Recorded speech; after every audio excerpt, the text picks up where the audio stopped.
danna subscribe alamar ƙararrawa domin sanin saƙonninmu idan mun dora.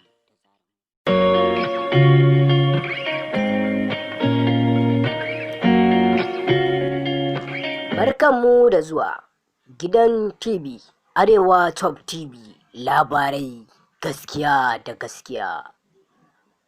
A kwana-kwanan nan kafin a saki waƙar Jaruma, an ji cewa raɗe-raɗin rigima ta ɓarke tsakanin shahararren mawaƙi Hamisu Breaker Ɗorayi da kuma Momi Gombe.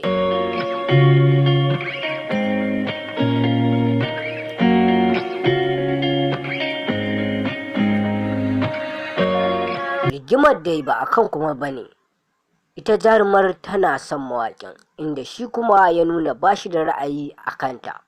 Dalili kuwa shine ko ɗaya ba shi da ra'ayi a kan matan na Kannywood, kawai dai yana ɗaukan su ne a matsayin abokan aiki.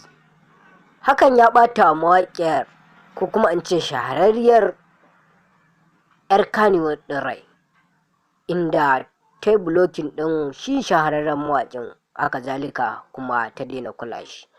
Sai ga shi kuma bayan an saki waƙar Jaruma, ta yi reposting inda ta yi tagin Sunusi Oscar, wato director, ba ta yi tagin shi mawaƙin ba. Wannan abu ne wanda yake nuna cewa tabbas an samu saɓani tsakanin shi mawaƙin da kuma mawaƙiyar.